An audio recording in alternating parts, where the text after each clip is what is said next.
Tito, capítulo 2, versos do 1 ao 6.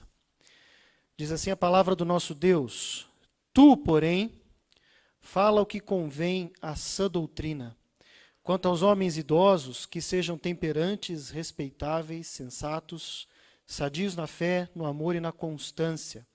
Quanto às mulheres idosas, semelhantemente, que sejam sérias em seu proceder, não caluniadoras, não escravizadas a muito vinho, sejam mestras do bem, a fim de instruírem as jovens recém-casadas a amarem ao marido e a seus filhos, a serem sensatas, honestas, boas donas de casa, bondosas, sujeitas ao marido, para que a palavra de Deus não seja difamada.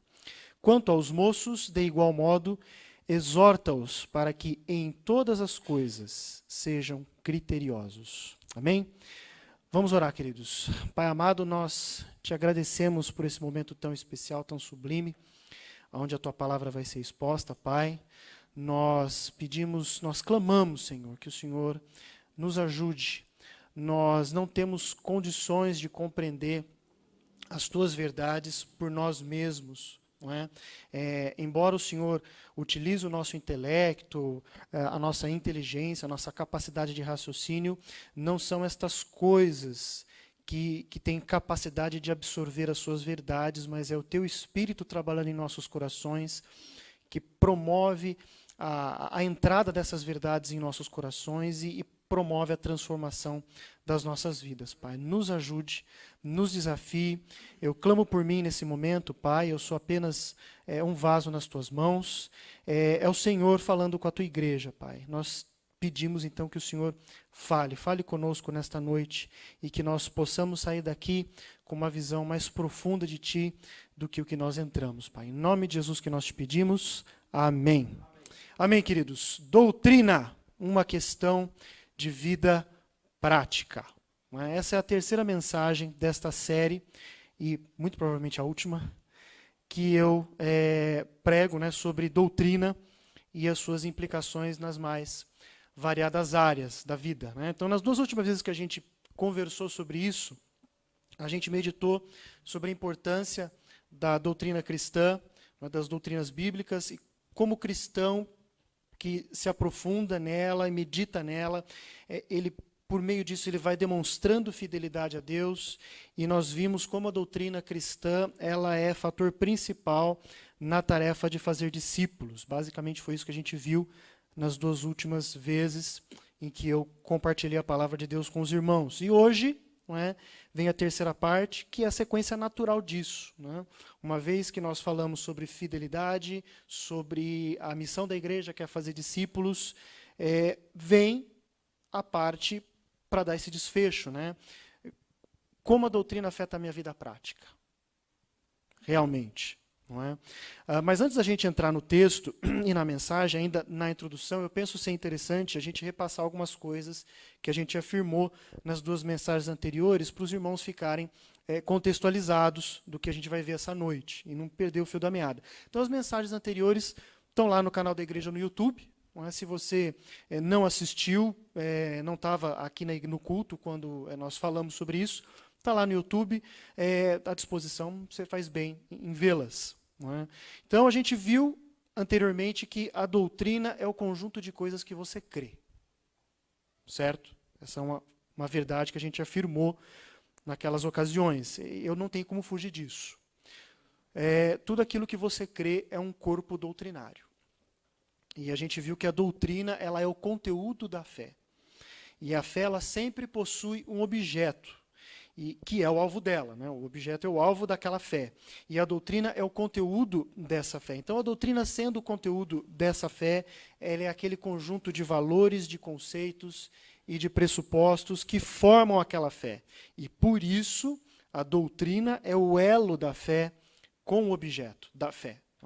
A gente viu que esse elo entre a fé e o seu objeto, ela é indissolúvel. Você não tem como, na verdade, ter uma coisa sem a outra. É esse conteúdo, é esse conjunto de valores e conceitos que definem qual é a minha fé.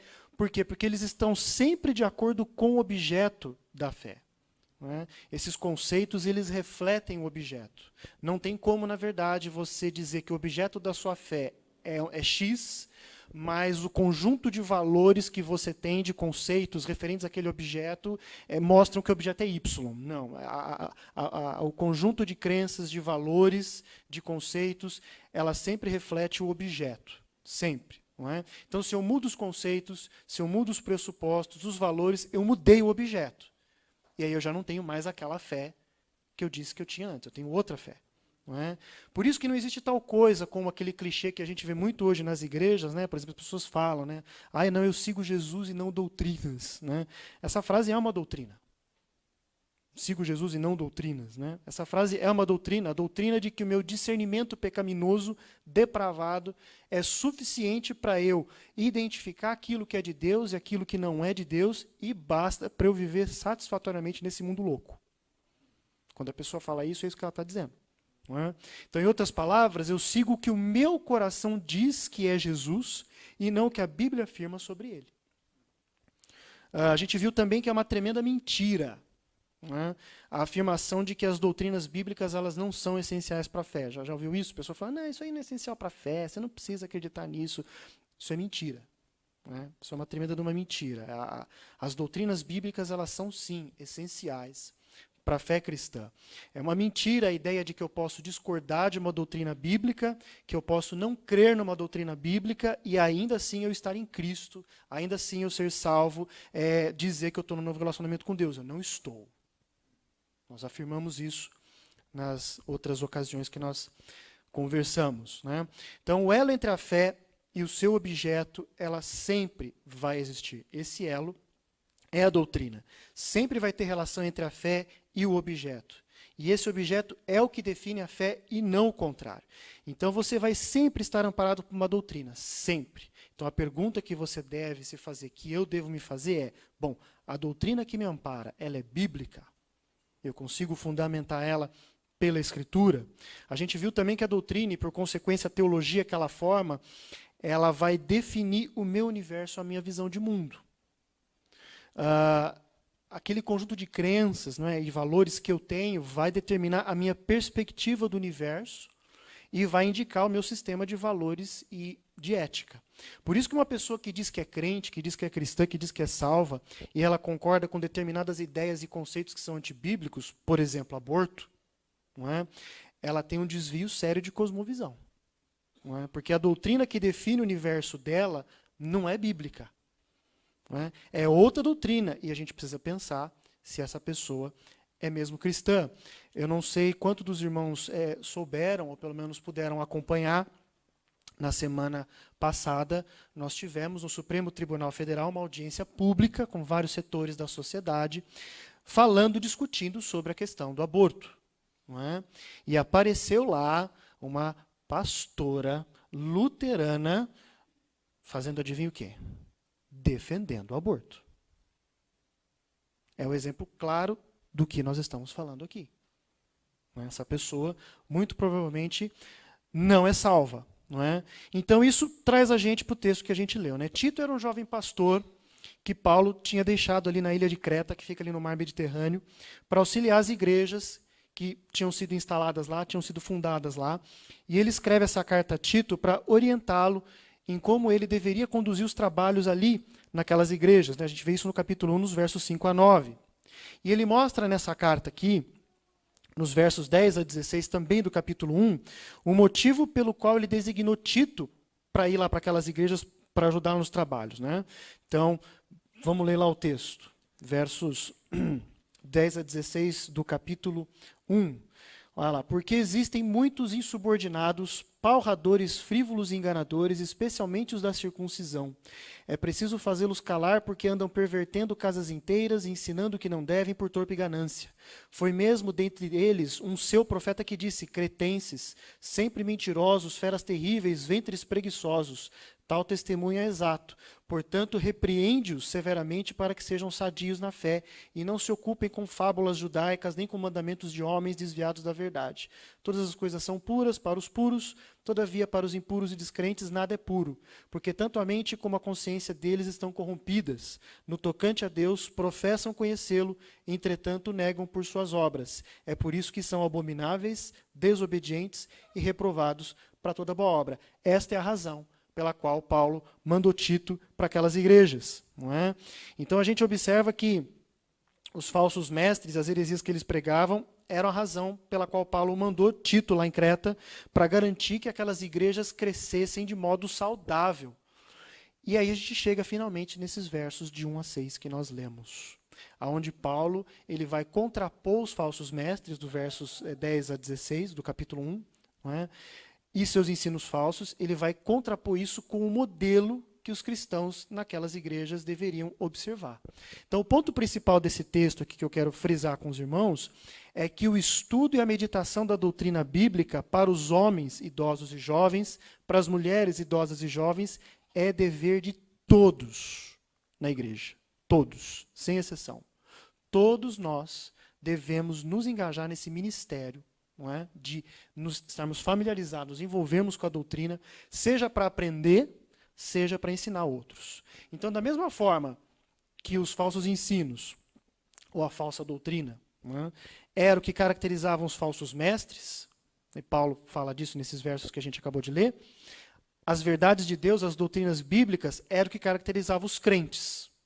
E isso era manifestado por meio da vida prática deles.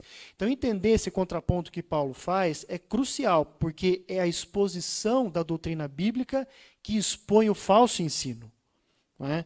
Eu não preciso ser PhD em heresia para poder combatê-la. Não é? Eu preciso ser PhD na doutrina bíblica. Não só para não ser enganado, mas para ajudar outros a se livrarem do engano. Tem uma matéria no Instituto, Seitas e Heresias, e quando eu fiz o Instituto, muitos anos atrás, quando teve essa matéria, eu estava muito ansioso. Naquela época, coisa de Nécio recém-convertido, eu adorava ficar entrando em discussão com TJ, Mormon, Espírita, todas essas bobagens, né? Perda de tempo. E quando chegou a hora de aprender essa matéria, eu fiquei ali super animado. Agora eu vou saber tudo que eu preciso saber para bater nos caras. Irmãos, é uma bobagem. É ótimo, sim, você tem que aprender sobre seitas e heresias, mas é mais importante você aprender sobre as doutrinas bíblicas. Se você saber as doutrinas bíblicas, você vai identificar qualquer seita e qualquer heresia assim. Não é?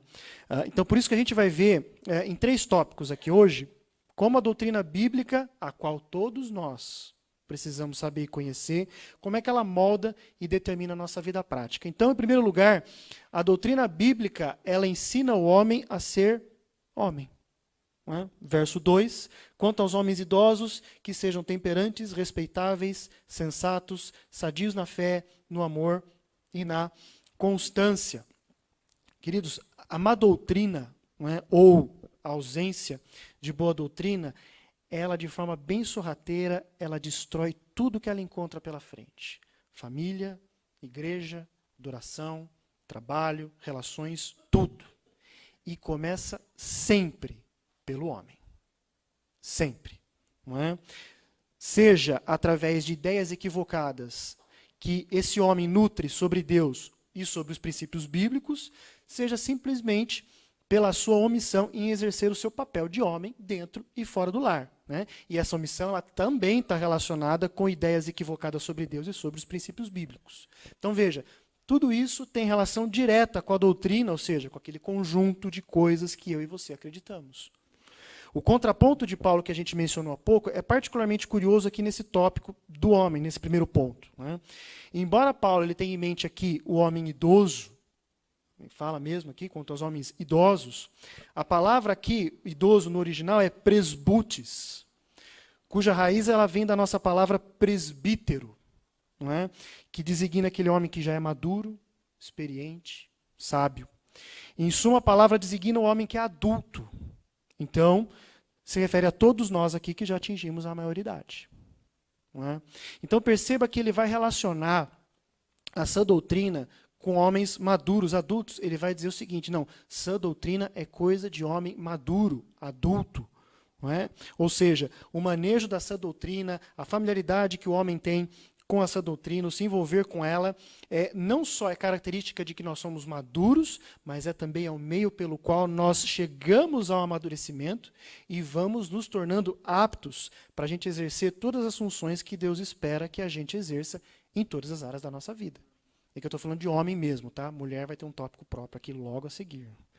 Então, queridos, caminhar no sentido oposto disso que Paulo está ensinando é ser um homem imaturo, nécio.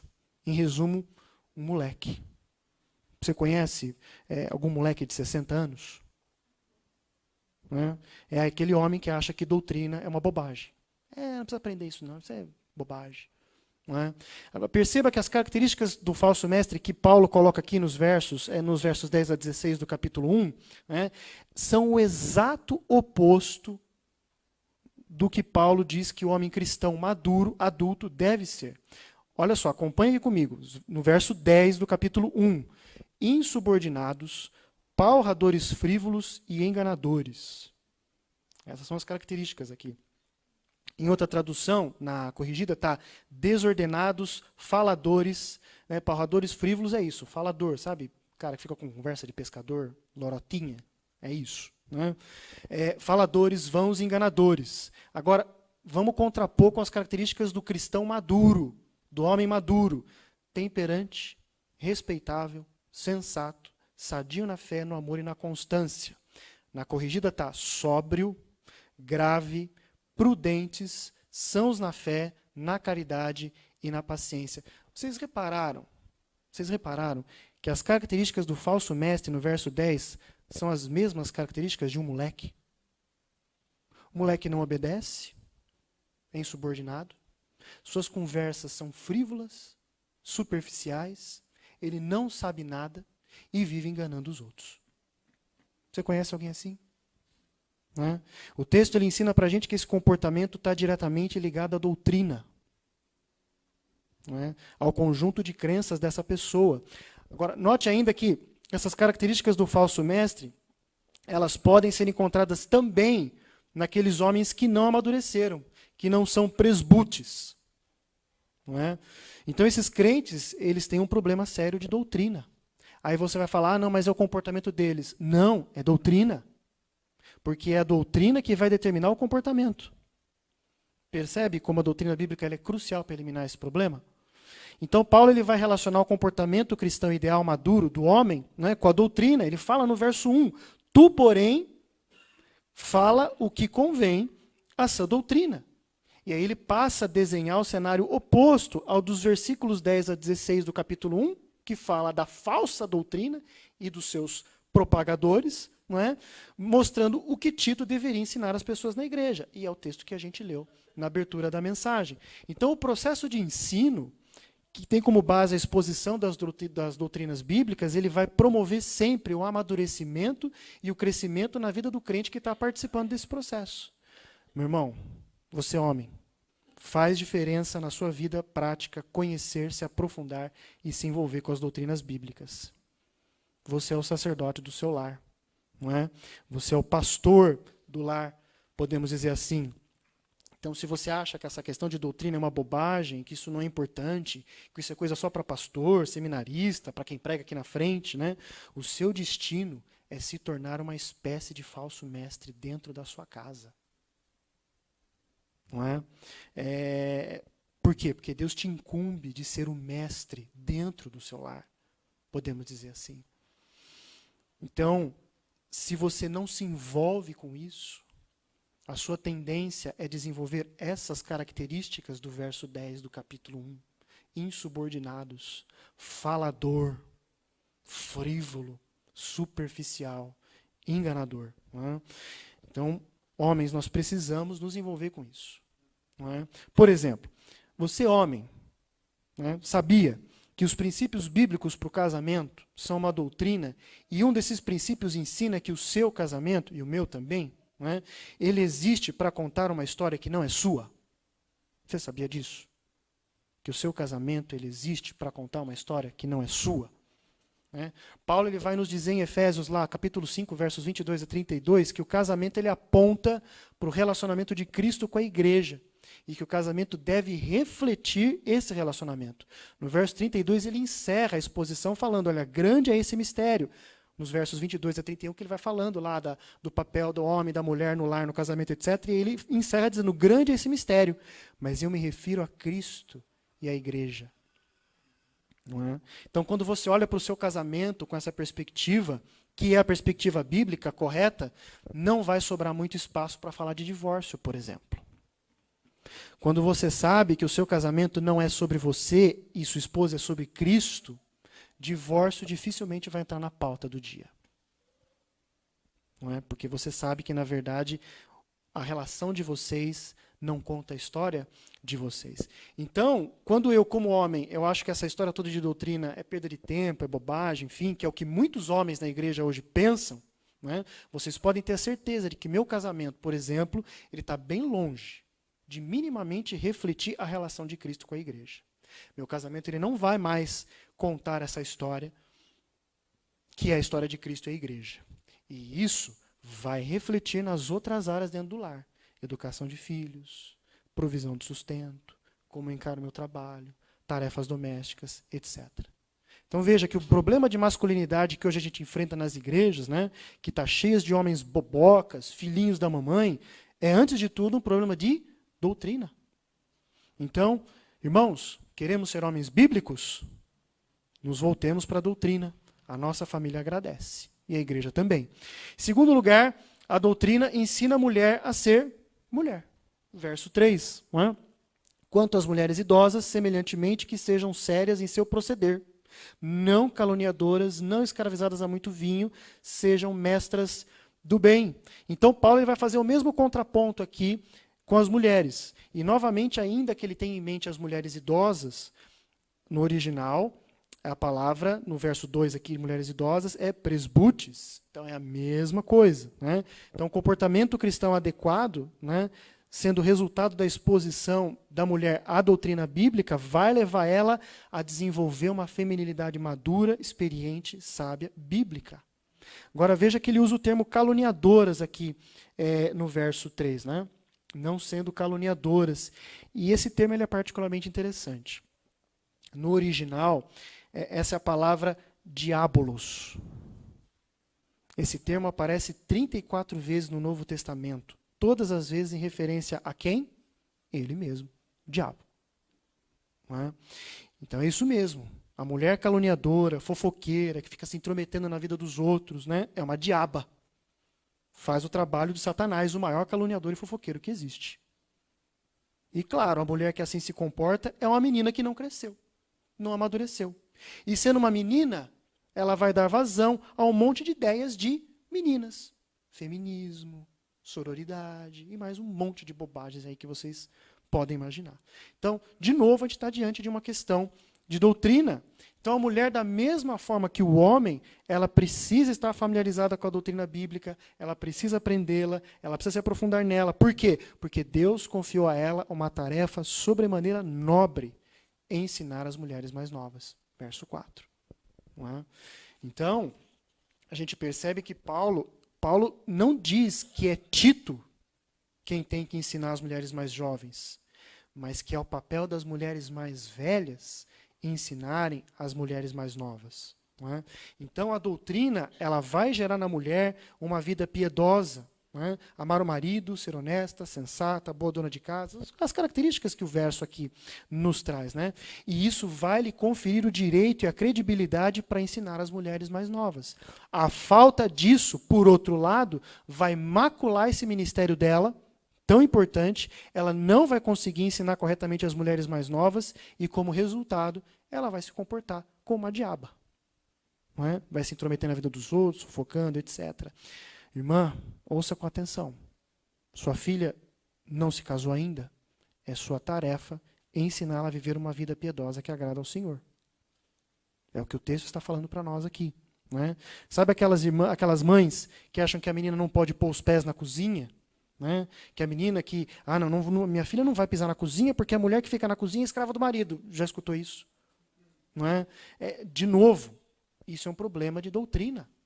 Não é? As mulheres que se comportam assim, que pensam dessa forma, elas acham, por exemplo, que a doutrina bíblica da submissão da mulher ao esposo é uma tremenda bobagem. Sabe o que vai acontecer? Elas vão destruir o próprio casamento, não é? E vão estar ensinando isso para suas filhas e outras mulheres mais jovens. É uma rede de consequências aí, uma reação em cadeia que não tem como, na verdade, você parar com isso, né? Então, quando isso acontece, o texto fala, né? A palavra de Deus é difamada, como diz o verso 5 no final. Então, irmãos, pensem, quando a gente fala de feminilidade bíblica, né, isso é algo lindo, né? É fantástico da gente contemplar isso. Não é? A igreja é edificada quando isso existe. Deus é glorificado. E isso é construído somente com exposição de doutrina bíblica. Não tem outra forma de produzir esse resultado. Terceiro e último lugar, a doutrina ela vai ensinar o jovem qual é o seu lugar no mundo, qual é o seu valor e a importância dele dentro desse contexto, que é os versos 4 a 6. Né? A fim de instruírem as jovens recém-casadas a amarem o marido, aos seus filhos, a serem sensatas, honestas, boas donas de casa, bondosas, sujeitas ao marido, para que a palavra de Deus não seja difamada. Quanto aos moços, de igual modo, exorta-os para que em todas as coisas sejam criteriosos.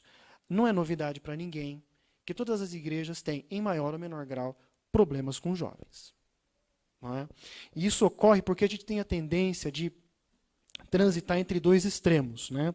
Ou a igreja vai dar uma importância extrema para os jovens, ao ponto de, nesse processo, ficar negando o princípio bíblico claro e fazendo da igreja uma espécie de ponto de encontro, né, realizando eventos dos mais tipos, né, apenas para reunir os jovens e mantê-los entretidos. Sabe aquela conversa? Né? Ah, não, nós precisamos fazer alguma coisa para trazer os jovens para cá, para manter os jovens entretidos.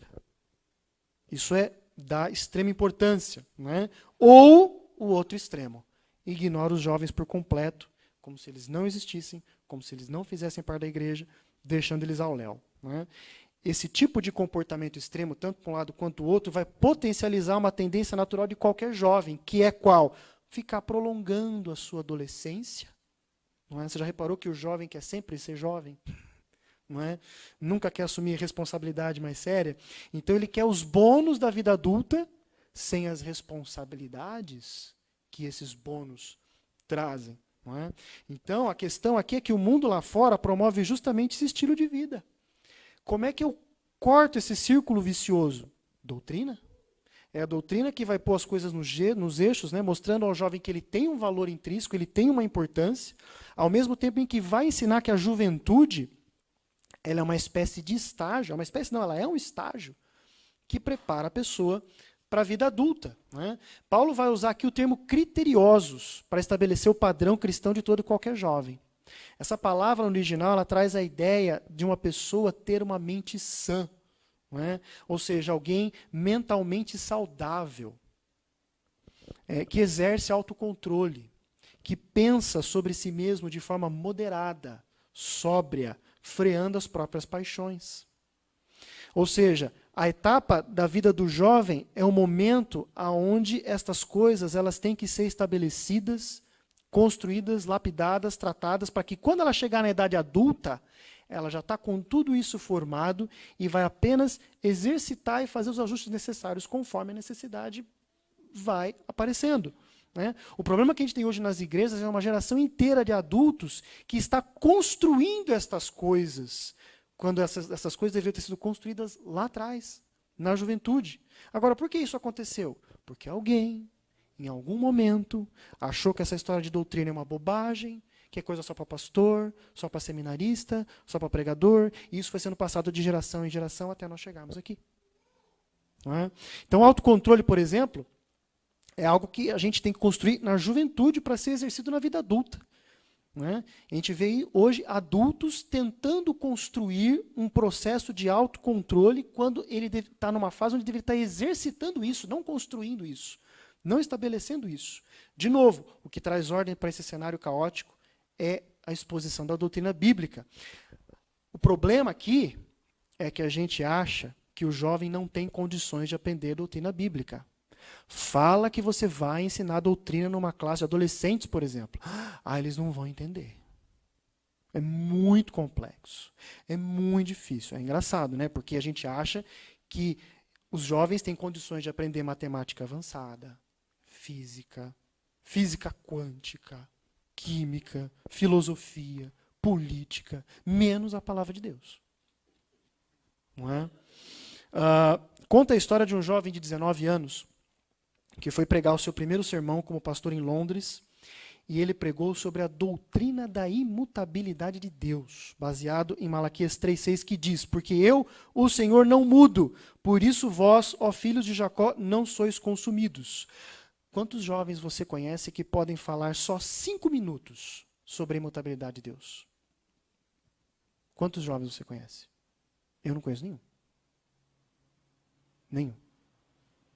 Os jovens que eu conheço já atingiram a maioridade. Já estão com seus 26, 27, 28 anos. Não é? Esse jovem, ele começou seu primeiro sermão assim, presta atenção. Já foi dito por alguém que o estudo exato da natureza humana é o próprio homem. Não me oponho a essa ideia, mas creio ser igualmente verdadeiro que o estudo correto dos filhos de Deus é o próprio Deus. O estudo correto para o cristão é a divindade. A mais alta ciência, a mais elevada especulação, a mais poderosa filosofia que pode prender a atenção de um filho de Deus é o nome, a natureza, a pessoa, a obra, as ações e a existência do grande Deus, a quem ele chama Pai. Tudo isso é doutrina. Ok? Nada é melhor para o desenvolvimento da mente do que a contemplação da deidade. É um assunto tão vasto que todos os nossos pensamentos se desvanecem na sua imensidão, tão profundo que nosso orgulho desaparece na sua infinitude. Podemos compreender e aprender muitos outros temas, é verdade, sentindo por eles uma certa satisfação pessoal, enquanto seguimos o nosso caminho pensando de nós mesmos: olha só como eu sou muito sábio. Mas quando chegamos a esta ciência superior, que é o estudo da divindade, de Deus, descobrindo que nosso fio de prumo não consegue sondar a sua profundidade e os nossos olhos não podem ver sua altura, nos afastamos desse pensamento que o homem vaidoso pode ser sábio, porém na verdade não passa de um jumento selvagem, exclamando solenemente: nasci ontem e nada sei. Nenhum tema contemplativo tende a humilhar mais a mente do que os pensamentos sobre Deus. Contudo, ao mesmo tempo em que este assunto humilha a mente, ele também a expande. Aquele que pensa com frequência em Deus terá a mente mais aberta do que alguém que apenas caminha penosamente por esse diminuto globo. Ele pode ser um naturalista, orgulhando-se da sua habilidade de secar um besouro, estudar uma mosca ou classificar insetos e animais em categorias com nomes difíceis. Ele pode ser um paleontólogo, capaz de discursar sobre dinossauros e todos os tipos de animais extintos. Pode ainda imaginar que a sua ciência, seja qual for, enobrece e expande a sua mente. Acho provável que isso aconteça.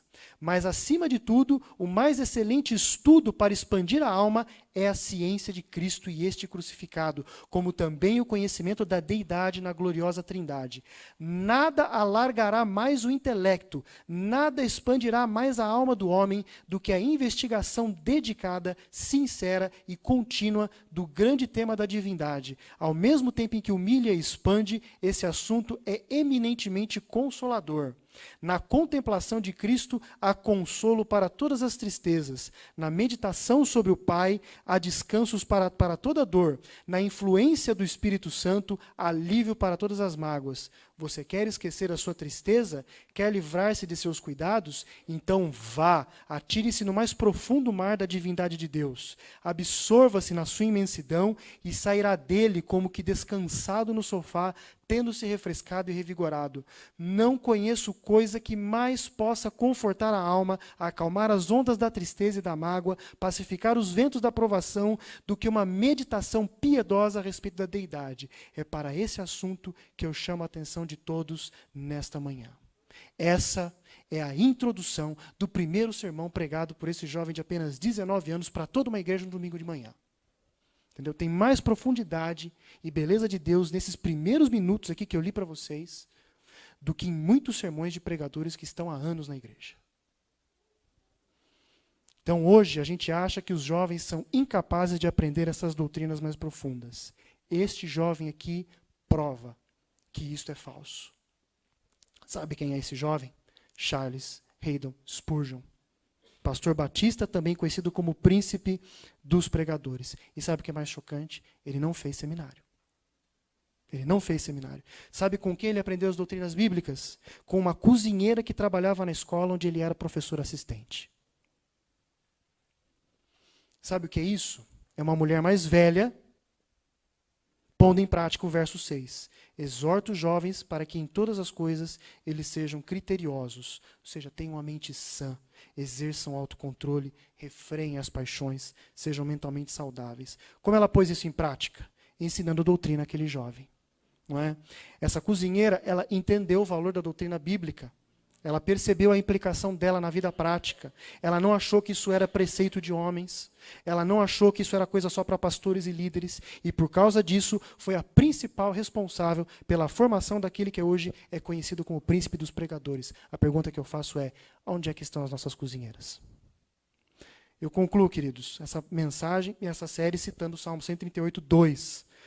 Me acompanhe. Prostrar-me-ei para o teu santo templo e louvarei o teu nome por causa da tua misericórdia e da tua verdade, pois magnificaste acima de tudo o teu nome e a tua palavra. A doutrina, queridos, ela define a sua visão de mundo, não é? O seu comportamento, ela envolve toda a sua vida. E é desse jeito porque Deus determinou que fosse desse jeito, como esse salmo nos afirma isso. Não é? A pergunta que a gente tem que se fazer é, a doutrina que eu chamei para mim, que você chamou para você, ela é bíblica? Uma vez que ela afeta todas as áreas da minha vida, se ela for bíblica, eu vou ser uma bênção por onde eu for. Eu vou ser luz, eu vou ser sal no mundo mergulhado em trevas e sem gosto. Agora, se ela não for bíblica, eu vou ser apenas mais um na multidão. E eu vou atrapalhar bastante. Vou atrapalhar muito. A doutrina bíblica, ela ensina o homem a ser homem, ensina a mulher a ser mulher, e ensina o jovem qual é o seu valor, qual é o seu lugar no mundo, e diz que ele tem importância sim, e nesse processo ele prepara o jovem para a vida adulta. Por isso que ela é crucial. Ela define tudo, ela não é apenas teoria, ela é o sustentáculo do pensamento da prática cristã. Ela representa o caráter de Deus, ela fala sobre Deus, ela versa sobre quem Deus é, e por isso ela não pode ser deixada de lado. Ela define a sua fidelidade a Deus.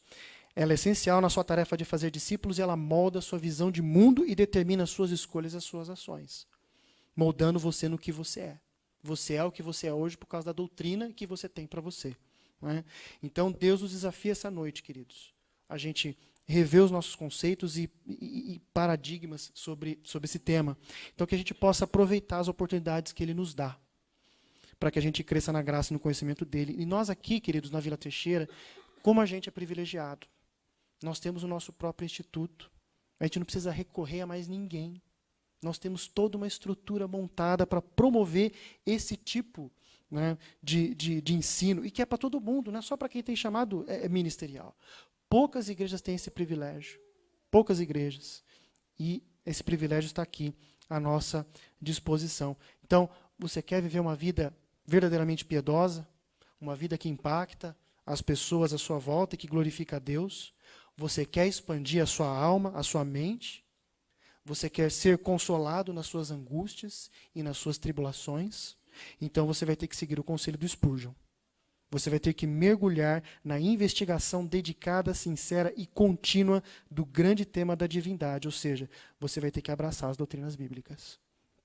Você vai ter que aprender sobre elas. Não tem outro meio de viver uma vida piedosa, abundante, com propósito. Vamos orar. Pai, muito obrigado, Senhor, por nos ensinar mais uma vez. É gratificante perceber, Pai, como nós cometemos tantas falhas como igreja do Senhor, nós tantas vezes tomamos caminhos diversos porque a gente confia no nosso próprio discernimento, no nosso próprio julgamento sobre as coisas, mas o Senhor, tão compassivo, tão bondoso, tão misericordioso, nos prepara para ouvirmos verdades como essa, e ao mesmo tempo que o Senhor nos chacoalha, o Senhor nos pega pelas mãos e se oferece para andar junto conosco nessa caminhada, Pai. Muito obrigado por nos desafiar realmente, por nos tirar da zona de conforto, Senhor. Que aquilo que foi pregado nessa noite, Pai, que realmente encontre guarida em nossos corações e que nós possamos realmente viver de acordo com as verdades que foram aqui expostas, Pai. Abençoa a tua igreja, Senhor. Abençoa, é o que te pedimos em nome de Cristo Jesus. Amém.